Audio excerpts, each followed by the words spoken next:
మిత్రులారా, యుద్ధం మధ్యలో నిలబడి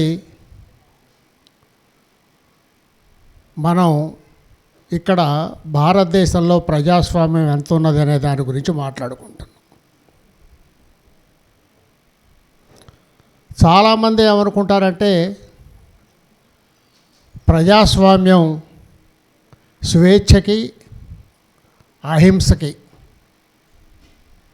పర్యాయ పదం అయితే యుద్ధం హింసకి రక్తపాతానికి విధ్వంసానికి ప్రతీక అనుకుంటారు. కానీ ఇందాక కామ్రేడ్ శాంత చెప్పిన అమరులు అందరూ యుద్ధం చేస్తూ అమరులైంది ప్రజాస్వామ్యం కోసం. అదొక ఐరనీ. స్వేచ్ఛని కాపాడటానికి, శాంతిని కాపాడటానికి, సమానత్వాన్ని కాపాడటానికి, నలుగురు కలిసి మాట్లాడుకునే అవకాశాన్ని కల్పించుకోవడానికి యుద్ధం చేయటం ఏమిటి? అది తుపాకీ పట్టుకుని యుద్ధం చేయటం ఏమిటి? యుద్ధం చేయటం ద్వారా మళ్ళీ రక్తపాతమే కదా జరుగుతున్నది. కొన్ని వందల మంది చనిపోయారు కదా. చనిపోటీ వాళ్ళు సాధించింది ఏముంది? యుద్ధము ప్రజాస్వామ్యము రెండూ పరస్పర భిన్నమైనటువంటి అంశాలుగా చూసే వాళ్ళకి ప్రజాస్వామ్యం గురించి జరిగే యుద్ధం అర్థం కాదు. ప్రజాస్వామ్యాన్ని ఒక విలువగా భావించే వాళ్ళకు, ఒక జీవన విలువగా, ఒక సామాజిక విలువగా భావించే వాళ్ళకి మాత్రమే ప్రజాస్వామ్యం కోసం యుద్ధం ఎందుకు జరుగుతుందో అర్థమవుతుంది. ఆ స్థాయిలో ప్రజాస్వామ్యాన్ని అర్థం చేయించాల్సిన బాధ్యత పౌర సమాజంలో బతుకుతున్న మన మీద ఉన్నదని నేను నమ్ముతున్నాను. అందుకనే మిత్రులు యోగానంద్ గారిని మీరే ఎంచుకోండి టాపిక్ అంటే, కాదు మీ అవసరాన్ని బట్టి మీరు చెప్పండి అన్నప్పుడు మా ఇద్దరి మధ్య జరిగిన చర్చలో నుంచి ప్రజాస్వామ్యం గురించి మాట్లాడాలని వచ్చింది. ఇందాక మిత్రులు శ్రీనివాస్ 2024 ఎన్నికలకు సంబంధించిన ఒక సమీక్ష చేశారు. చాలా వివరణాత్మకమైనటువంటి సమీక్ష. అంటే ఎన్నికల ప్రక్రియ ద్వారా ఒక తాత్కాలికమైనటువంటి వెసులుబాటుని ప్రజలు ఈ దేశంలో సాధించుకోగలిగారు. అది వాస్తవమే. అది అయితే ఇది ఎంత తాత్కాలికం అనేది మరొక వాస్తవం. ఎందుకంటే గాయపడ్డ పులి మరింత క్రూరంగా ప్రవర్తిస్తుంది, కక్ష తీర్చుకుంటుంది. అది గాయపడ్డ పులి మాత్రమే కాదు, గాయపడ్డ నక్క కూడా. మ్యాకియావెల్లీ అని ఒక political scientist, political thinker the prince అనే ఒక పుస్తకం రాస్తూ దాంట్లో ఒక మాట అన్నాడు. పాలకుడికి సింహం లాంటి క్రౌర్యం ఉండాలి, నక్క లాంటి జిత్తుల మారితనం ఉండాలి అన్నాడు. ఆ రెండూ ఉన్న పాలకుడే శక్తివంతమైన దేశాన్ని నిర్మాణం చేయగలడని ఆయన ఆలోచన. అది ఇంకో మాట కూడా అన్నాడు ఆయన. పాలకుడు తాను భగవంతుడని నమ్మాలి, వాడు భగవంతుడని ప్రజల చేత నమ్మింపజేయాలి అన్నాడు. ఒక 300-400 సంవత్సరాల క్రితం మ్యాకియావెల్లీ రాసినటువంటి మాటలు ఈ రోజున మన దేశానికి ఎంత అక్షర సత్యాలుగా కనపడుతున్నాయో మనం అర్థం చేసుకో. కాబట్టి గాయపడ్డ పులి, జిత్తులు మారితనం అలవాటైన నక్క లక్షణాలు రెండూ కలిగి ఉన్నటువంటి వ్యక్తి అధికారంలో ఉన్నాడు. ఇప్పుడు 2 చేతి కర్రల ఊతంతో ఆయన ప్రయాణం ప్రారంభం అయి ఉండొచ్చు. కానీ ఊతకర్రలు ఎంతకాలం ఊతకర్రలుగా నిలబెడతాయో కూడా అనుమానమే నాకు. అయినా ఒక తాత్కాలికమైనటువంటి ఉపశాంతి, ఒక తాత్కాలికమైనటువంటి వెసులుబాటు. అయితే ఇందాక శ్రీనివాస్ చెప్పినట్లుగానే ప్రజాస్వామ్యం అనే ఒక ప్రక్రియని ప్రజాస్వామ్యం ఈజ్ ఈక్వల్ టు ఎన్నికలు అనే ఒక ఈక్వేషన్గా తీసుకురావడం అంటే ప్రజాస్వామ్యాన్ని అర్థం చేసుకోకపోవటమే. ప్రజాస్వామ్యం అనేది ఒక వాల్యూ సిస్టమ్గా, ఒక విలువగా, ఒక జీవితానికి సంబంధించినటువంటి విలువగా మనం ప్రజల్లో ప్రచారం చేయగలగాలి. ప్రపంచంలో ఏ దేశంలోనైనా పాలకులు చేసేది ఏమిటంటే, ప్రజాస్వామ్యం అంటే క్రమం తప్పకుండా ఎన్నికలు జరగటం, దేశంలో అనేక పార్టీలు ఉండటం, ఆ పార్టీలన్నీ ప్రజలకి సేవ చేయటానికి పోటీ పడటం, పోటీ పడే క్రమంలో ప్రజలకు ఎక్కువ సేవ చేస్తుందని ప్రజలు ఎవరిని నమ్మారో వాళ్ళు అధికారంలోకి రావటం. అందుకే ప్రజాస్వామ్యం అంటే ఎన్నికలు జరగటం అంటే రాజకీయ పార్టీలు ఉండటం అనే ఒక నేరో ఇంటర్ప్రిటేషన్ సమాజంలో ఎంత బలంగా వ్యాపించింది అంటే, రష్యాలో ప్రజాస్వామ్యం ఉన్నదా? లేదు. చైనాలో ప్రజాస్వామ్యం ఉన్నదా? లేదు. క్యూబాలో ప్రజాస్వామ్యం ఉన్నదా? లేదు. ఎందుకు లేదు? అక్కడ ఎన్నికలు లేవు, అక్కడ రాజకీయ పార్టీలు లేవు. కాబట్టి ఆ సమాజాలు ఏవి కూడా ప్రజాస్వామిక దేశాలు కావు, ప్రజాస్వామిక సమాజాలు కావు. అమెరికా ప్రజాస్వామ్యమేనా? అవును, ప్రజాస్వామ్యమే. ఎందుకు ప్రజాస్వామ్యము? అమెరికాలో పార్టీలు ఉన్నాయి, క్యాలెండర్లో తేదీల ప్రకారంగా ఎన్నికలు జరిపించుకుంటారు, ఎవరైనా పోటీ చేస్తారు, అందరికీ ఓటు హక్కు ఉన్నది. కాబట్టి అమెరికా, బ్రిటను, జర్మనీ ఇవన్నీ ప్రజాస్వామ్యాలే. భారతదేశం ప్రజాస్వామ్యమేనా? ప్రజాస్వామ్యమే. 75 సంవత్సరాల నుంచి ఈ దేశంలో ఎన్నికలు జరుగుతున్నాయి. ఎన్నికల్లో 1975 ఇందిరాగాంధీ నియంతృత్వాన్ని ప్రజలు ఓడించారు. ప్రజల శక్తి ఏమిటో, ప్రజల బలం ఏమిటో, ప్రజల చైతన్యం ఏమిటో పాలకులకు రుచి చూపించారు. కాబట్టి ఇది ప్రజాస్వామ్యమే. సౌదీ అరేబియాలో ఉన్నది ప్రజాస్వామ్యమేనా? అది ప్రజాస్వామ్యమే. అక్కడ అప్పుడప్పుడు ఎన్నికలు జరుగుతున్నాయి. అంటే కమ్యూనిస్టు దేశాలు తప్ప ప్రపంచంలో మిగిలిన దేశాలన్నీ కూడా ప్రజాస్వామ్య దేశాలే. ఎందుకంటే అక్కడ బహుళ సంఖ్యలో పార్టీలు ఉంటాయి, క్రమం తప్పకుండా ఎన్నికలు జరుగుతాయి. ఇది ప్రజాస్వామ్యం అనే ఒక అత్యున్నతమైనటువంటి విలువకి ఇవ్వాల్సినటువంటి కనిష్టమైనటువంటి క్యారెక్టర్. ఇందాక ఆయన చెప్పారు, ఎన్నికలు జరగటం అనేది ప్రజాస్వామ్యంలో ఒక అంశం మాత్రమే. నేను కొద్దిగా విభేదిస్తే ఉంటున్నానంటే చాలా చిన్న అంశం అది. ప్రజాస్వామ్యం అనేది చాలా విస్తృతమైనటువంటి విలువ. అది ప్రజాస్వామ్యం అనేది ఒక రాజకీయ అంశమా, ఒక ఆర్థిక అంశమా, ఒక సామాజిక అంశమా అంటే 3 కలగలిపితేనే ప్రజాస్వామ్యం. అందుకే ఇంగ్లీష్లో social democracy, political democracy, economic democracy అని వర్గీకరించాం. 3 రకాల ప్రజాస్వామ్యాలు ఉండాలి సమాజంలో. అంబేద్కర్ కూడా రాజ్యాంగ సభలో మాట్లాడుతూ చివరి ప్రసంగంలో ప్రస్తావన చేశాడు. ఆయన ప్రజలందరికీ రాజకీయ హక్కులు ఇచ్చాం, కానీ సామాజిక హక్కులు ఉన్నాయి. ఆ రాజకీయ సమానత్వం ఇచ్చాం మనం. మీరందరూ ఒక్కొక్కడికి ఒక ఓటు మాత్రమే ఉన్నది. చదువుకున్నా చదువుకోకపోయినా, ఆస్తి ఉన్నా లేకపోయినా, మీరే కులానికి చెందిన వాళ్ళైనా, ఏ మతానికి చెందిన వాళ్ళైనా మీకు ఒకటే హక్కు, ఓటు. ఎవరికి 2 ఓట్లు లేవు. ఇచ్చాం, బాగానే ఉన్నది. కానీ రాజకీయ సమానత్వం వర్ధిల్లడానికి, ఇది ఆచరణ రూపం దాల్చడానికి కావలసిన ఆర్థిక ప్రజాస్వామ్యము, సామాజిక ప్రజాస్వామ్యము ఈ దేశంలో ఉన్నదా? లేదు. ఆ 2 లేనటువంటి సమాజంలోకి రాజకీయ సమానత్వాన్ని, రాజకీయ ప్రజాస్వామ్యాన్ని తీసుకొస్తుందా?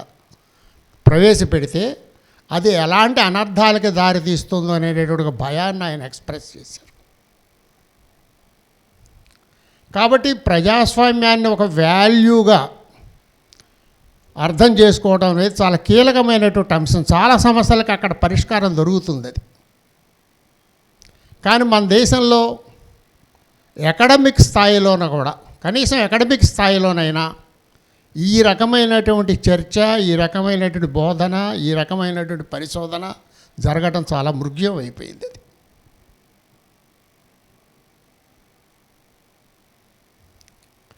ఏది ప్రజాస్వామ్యం, ఏది అప్రజాస్వామ్యం? నిజానికి ప్రజాస్వామ్యం అనేది 75 ఏళ్ళుగా విజయవంతంగా ఈ దేశంలో అమలు జరుగుతూ ఉంటే వీళ్ళందరూ అమలు కావాల్సిన అవసరం లేదు. వీళ్ళందరూ ఎందుకు ప్రాణత్యాగం చేయాలి? వాళ్ళకి ప్రాణాల మీద తీపి లేకనా?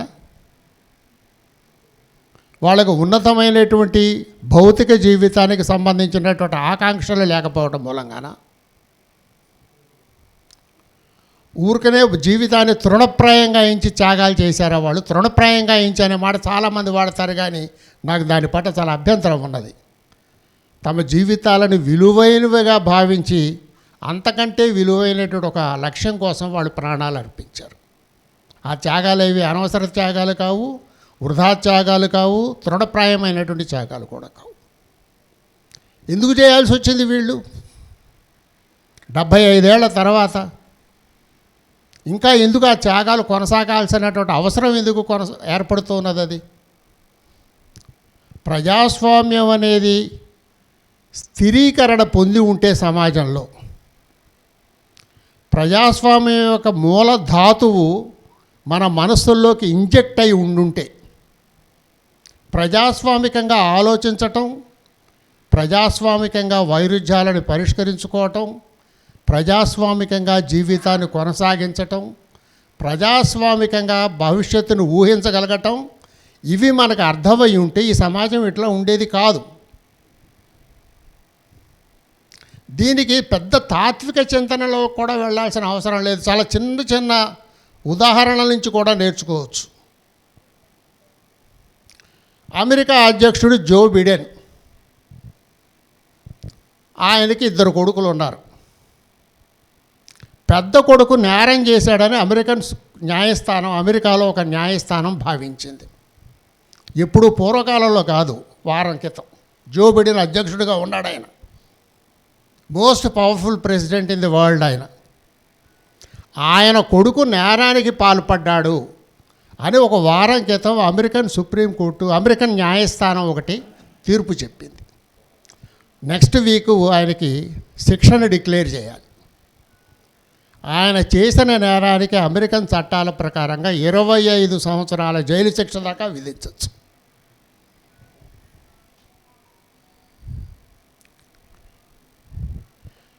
రేపు డిసెంబర్లో జరగబోయే ఎన్నికల్లో బిడెన్ తోటి పోటీ పడేవాడు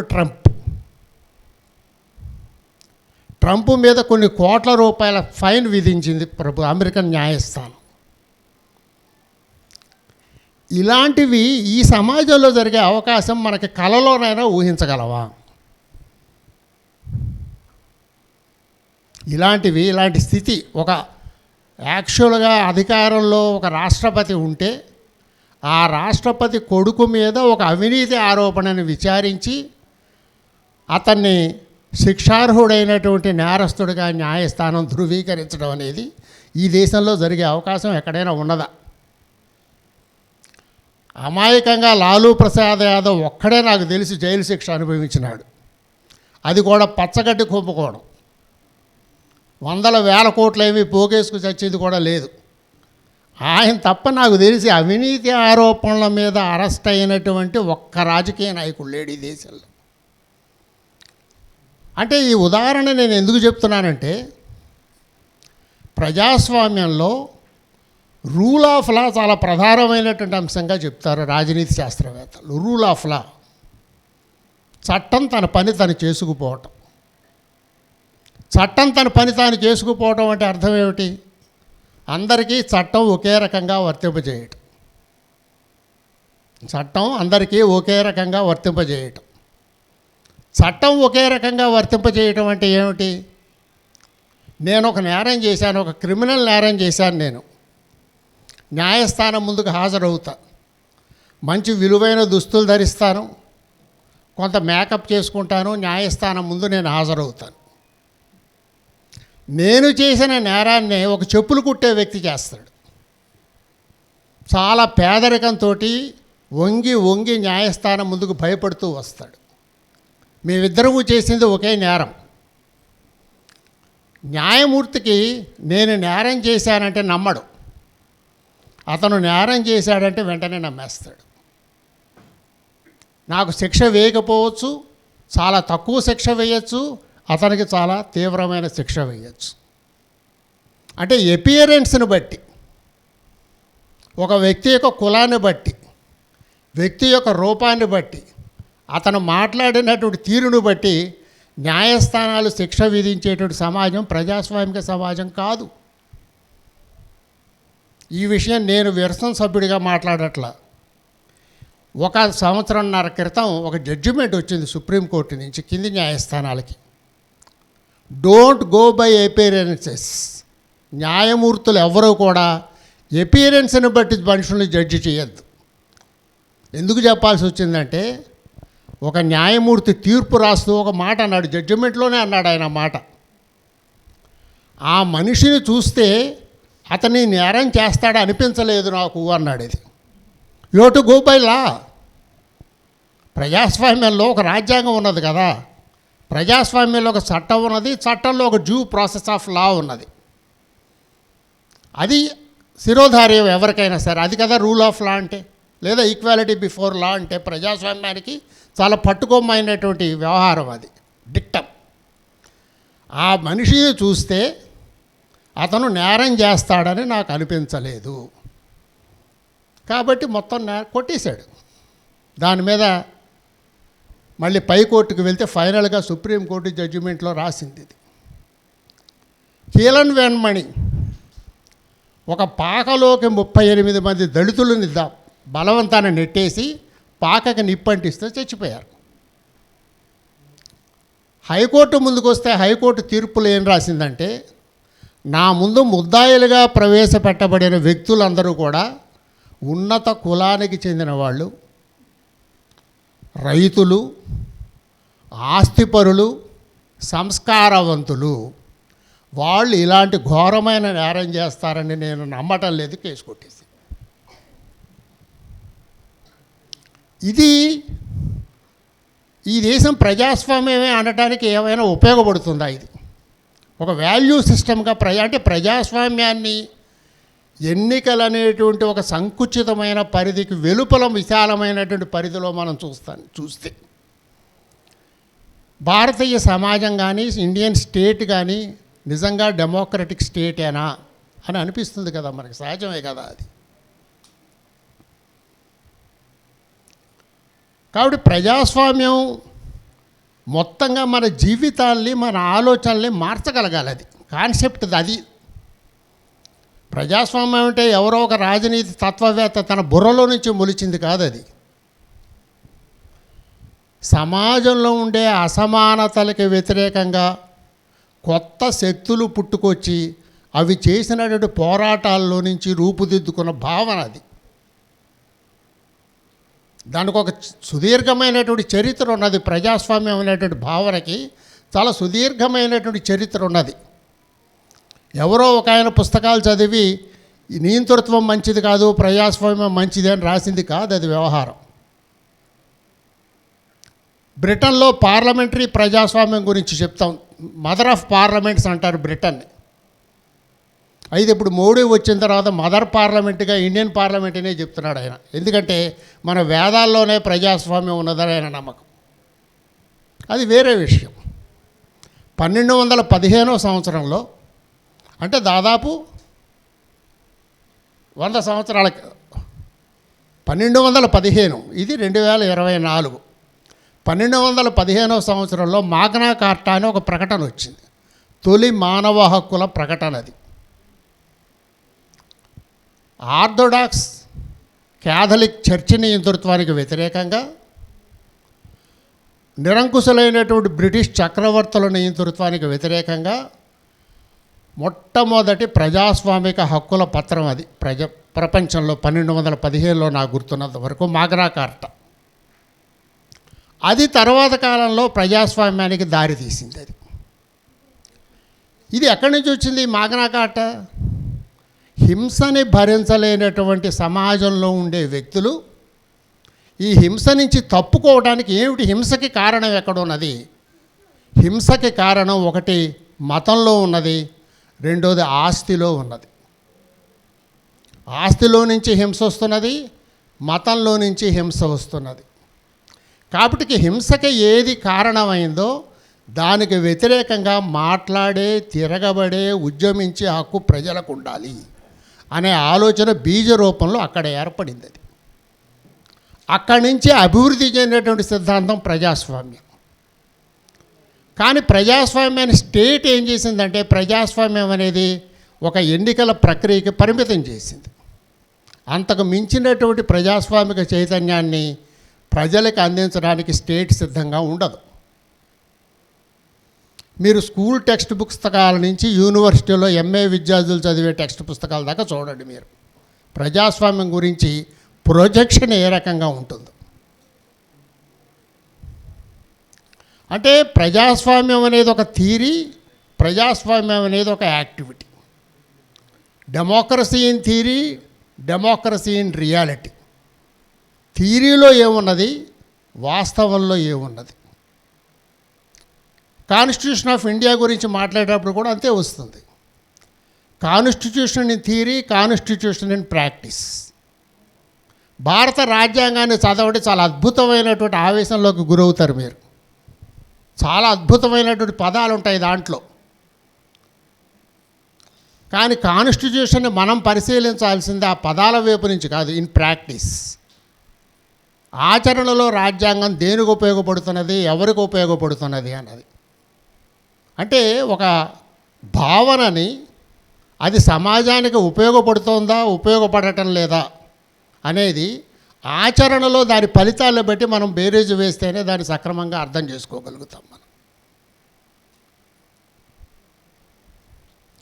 కాబట్టి ప్రజాస్వామ్యం అనేది మన మధ్య సంబంధాలని మార్చేదిగా ఉండాలి అసలు నిజానికి. అందుకే ఏమంటారంటే, ప్రజాస్వామ్యం అనేది రాజకీయ రంగంలో నిజంగా వికాసం చెందాలంటే కుటుంబంలోనూ సమాజంలోనూ ప్రజాస్వామిక విలువలు ఉండాలి అంట. కుటుంబం అనేది రాజ్యానికి ఒక నమూనా. రాజ్యం ఎట్లయితే ఒక అణిచివేత సాధనంగా ఉంటుందో, కుటుంబం కూడా ఒక అణిచివేత సాధనంగానే ఉంటుంది. కొన్ని కుటుంబాల్లో మాత్రమే ప్రజాస్వామికంగా ఉంటాయి. అలాంటి ప్రజాస్వామిక కుటుంబం కాబట్టే అక్కడి నుంచి కామ్రేడ్ వివేక్ రాగలిగాడు. మామూలుగా ఉండేటువంటి అప్రజాస్వామిక కుటుంబాలంటే తండ్రి మాట మాత్రమే వేదవాక్కుగా చలామణి అయ్యేటువంటి కుటుంబాలలో పిల్లలు పుస్తకాల్లో చదువుకునేటువంటి జ్ఞానానికి వెలుపల ఉండేటువంటి జ్ఞానాన్ని నేర్చుకోవటానికి అవకాశం కలిగించినటువంటి కుటుంబాలలో కేవలం మన కుటుంబ సాంప్రదాయాన్నో, మన కులానికి సంబంధించినటువంటి సాంప్రదాయాన్నో కాపాడటం కోసమే మనం జీవిస్తాం. తండ్రి వారసత్వాన్ని కొనసాగించడానికి మాత్రమే కొడుకులో కూతుళ్ళో ఉంటారు అనేటువంటి ఆలోచించుకునేటువంటి కుటుంబాల నుంచి అలాంటి వ్యక్తులు రారు.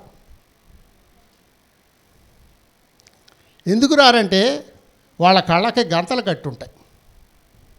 ప్రజాస్వామ్యం ఏముంటుందంటే, నీ ఇంటి కిటికీలు తలుపులు తెరిచి ఉంచుకో ఎప్పుడు కూడా. రవీంద్రనాథ్ ఠాగూర్ కూడా రాశాడు ఆ మాట. ఇదేదో కమ్యూనిస్టులు చెప్తున్న వ్యవహారం కాదు. 4 పక్కల నుంచి గాలి వెలుతురును ఇంట్లోకి ధారాళంగా ప్రసరించాలి. అలా ప్రసరించడం ద్వారా మాత్రమే నీ శారీరక ఆరోగ్యాన్ని, నీ మానసిక ఆరోగ్యాన్ని నువ్వు కాపాడుకోగలవు. దాన్ని మన ఆలోచనలకు అన్వయించి చూడండి. అనేక సిద్ధాంతాలు ఉంటాయి, అనేక వాదోపవాదాలు జరుగుతూ ఉంటాయి, వాటి మంచి చెడ్డలకు సంబంధించిన చర్చలు జరుగుతూ ఉంటాయి.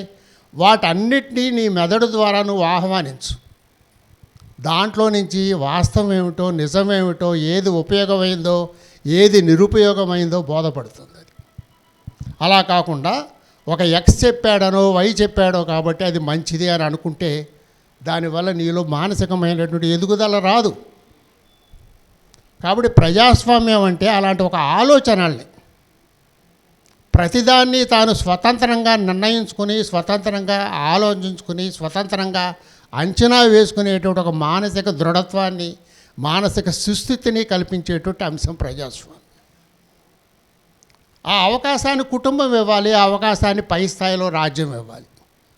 కుటుంబం, రాజ్యం, సమాజం, ఈ మూడింట్లోనూ మనం భాగస్వాములమే. ఈ మూడింటితోటి మనకు ఇంటర్ డిపెండెన్స్ అనేది, ఈ మూడింటి మీద మనం ఆధారపడ్డాం. మన కుదురు ఈ మూడు: కుటుంబం మన కుదురు, రాజ్యం మన కుదురు, సమాజం కూడా మన కుదురు. ఈ మూడు కూడా దేనికి ఉపయోగపడాలి? స్వతంత్రంగా ఆలోచించేటువంటి, నిర్భయంగా ఆలోచించేటువంటి, చైతన్యపూర్వకంగా ఆలోచించేటువంటి మనుషుల్ని నిర్మాణం చేయడానికి ఉపయోగపడాలి ఈ మూడు. అవి ఈ మూడు వ్యవస్థల యొక్క ప్రయోజనం. నిజానికి ఈ మూడు వ్యవస్థల్లో అట్లా ప్రజాస్వామికంగా, క్రిటికల్గా, విమర్శనాత్మకంగా ప్రతిదాన్ని చర్చించి నిగ్గు తేల్చుకునేటువంటి స్థితి ఉన్న సమాజాలే నిజమైనటువంటి ప్రజాస్వామిక సమాజాలు. అందుకని వివేక్ లాంటి వాళ్ళు, శృతి లాంటి వాళ్ళు ఏమంటారంటే, ఉన్న ఈ ప్రజాస్వామ్యాన్ని వాళ్ళేమీ నిరాకరించి వెళ్ళల, అయితే ఇది మోసపూరితంగా ఉంది అనుకున్నారు వాళ్ళు. ప్రజల్ని భ్రమకి గురి చేస్తున్నది, ఇంతకు మించి మీ జీవితాలు మెరుగుపరుచుకోవడానికి మరొక మార్గం లేదు అని చెప్తున్నది ప్రజాస్వామ్యం. ఇది ఒక జలతారు గుడ్డలు కట్టినటువంటి బొమ్మలాగా ఉన్నది ఈ ప్రజాస్వామ్యం. కానీ అంతిమంగా దీంట్లో ఎవరైతే ఉత్పత్తిదారులుగా ఉన్నారో, కావలసినటువంటి సౌకర్యాలన్నీ సమాజానికి అందిస్తున్నారో, ఎవరైతే చెమటని రక్తాన్ని కలగలిపి సమాజాన్ని భాగ్యవంతం చేస్తున్నారో, వాళ్ళకి ప్రజాస్వామ్యంలో విలువ లేకుండా పోయింది. కాబట్టి ఈ ప్రజాస్వామ్యం బూటకపు ప్రజాస్వామ్యం అని వాళ్ళు అనుకున్నారు. వాళ్ళకి ఎన్నికలతో సంబంధం లేదు. వాళ్ళకి ఎన్నికలు నమ్ముతారా నమ్మరా తాత్విక కానీ వేరే విషయం. వాళ్ళు ఎన్నికల్ని ప్రధానమైనటువంటి అంశంగానే భావించదలుచుకోలే వాళ్ళు. ఎందుకంటే ఏం జరుగుతుంది? ఎన్ని ఎన్నికలను చూసాం మేము. ఏ ఎన్నికల్లో చూసినా ఎవరు వస్తున్నారు అధికారంలోకి? ఎవరైతే డబ్బు ఖర్చు పెట్టగలుగుతారో, ఎవరైతే మతాన్ని కులాన్ని ఉపయోగించగలుగుతారో, ఎవరైతే ఖండబలాన్ని ఉపయోగించగలుగుతారో వాళ్ళు అధికారంలోకి రావటానికి వాళ్ళు చూశారు. వాళ్ళు పైగా దేశం నాగరికత అవుతుంది కదా. 75 ఏళ్ళు ఉన్న 1951లో జరిగిన మొదటి ఎన్నికల నాటికంటే 2020లో జరిగినటువంటి ఎన్నికలు, 14వ ఎన్నికనో ఏమో, ఇది నాకు గుర్తులేదు, 18వ సార్వత్రిక ఎన్నికలు, అంటే 18 సార్వత్రిక ఎన్నికలు జరిగేటప్పటికి ప్రజాస్వామ్యం అనేది ఇంకాస్త నాగరికం అవ్వాలి. మొదటి ఎన్నికల్లో ప్రజాస్వామ్యంలో ఉండే లోపాలన్నీ కూడా క్రమక్రమంగా సవరించుకుంటూ రావాలి. అట్లాంటిది ఏమైనా కనపడుతున్నదా ఆచరణలో? అంటే కనపడలేదు. అమెరికాలో ఉంటాడు, 7,500 కోట్ల రూపాయల ఆస్తి ప్రకటిస్తాడు ఆయన చట్టబద్ధంగా తన ఆస్తి. అకస్మాత్తుగా ఎన్నికల ముందు దేశంలోకి వస్తాడు, ఒక లోక్సభ టికెట్ సంపాదిస్తాడు, 400 కోట్లు సంపాదించి లోక్సభ సభ్యుడవుతాడు, నేరుగా కేంద్రంలో మంత్రి అయిపోతాడు. ఆయనకు ఒక పెద్ద శాఖ ఇస్తారు అక్కడ. పరిపాలన గురించి ఓనమాలు తెలియవు. ఆయన ఒక డాక్టర్, పరిపాలన గురించిన ఓనమాలు తెలియవు. ఈ దేశంలో ప్రజలు ఎట్లా బతుకుతున్నారు, ప్రజల అవసరాలు ఏమిటో ఆయనకి తెలియవు. పంచాయతీరాజ్ వ్యవస్థ అంటే ఏమిటి, అది ఎందుకు ఏర్పడింది, ఎట్లా పనిచేస్తుందో, దాని డైనమిక్స్ ఏమిటో ఆయనకి తెలియవు. ఆయన కేంద్రంలో పంచాయతీరాజ్ సహాయ మంత్రి అయిపోతాడు ఒక శాఖకి. ఇది చూసి 75 సంవత్సరాల తర్వాత కూడా ఇట్లా జరుగుతుంది ఈ సమాజంలో, భారతదేశంలో. మరి దీంట్లో ఏది విలువ ఉన్నది? ప్రజల ఓటుకున్నదా విలువ? ఆయనకు అసలు ఒక పార్టీ సీట్ ఎట్లా ఇవ్వగలిగింది పోటీ చేయడానికి? ఆ పార్టీ తరఫున జెండా మోసిన వాళ్ళు చాలామంది ఉన్నారు కదా. తమ పార్టీ ప్రతిపక్షంలో ఉన్నప్పుడు అధికారంలో ఉండే పార్టీతో చావు దెబ్బలు తిన్న కార్యకర్తలు ఉన్నారు కదా. వాళ్ళందరినీ కాదని అమెరికాలో నుంచి దిగుమతి అయిన వ్యక్తికి సీట్ ఎట్లా వచ్చింది, టికెట్ ఎట్లా వచ్చింది? బయటికి మాట్లాడరు ఏ విషయాన్ని కూడా. ఆయన ప్రస్తుతం భారత కొత్త లోక్సభలో అత్యంత సంపన్నుడైన వ్యక్తి నేను చెప్పిన ఆయన అధికారికంగా ఆయన ప్రకటించుకున్న ఆస్తి ప్రకారం. ఇదిగో ప్రజాస్వామ్యం అంటే ఎన్నికల ప్రక్రియ అని చెప్తే ఎన్నికల ప్రక్రియలో మరి అధికారం వీళ్ళకు వస్తున్నది కదా.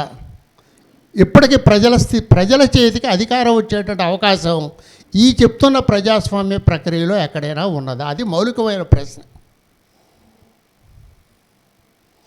ఇప్పుడు కేంద్ర ప్రభుత్వంలో మొత్తం మంత్రులందరినీ తీసుకుంటే 70 మంది ఏమో ఉంటారు, అంతేనా శ్రీనివాస్? ఒక 60 మంది పైన ఉంటారు. 72 మంది ఉన్నారు.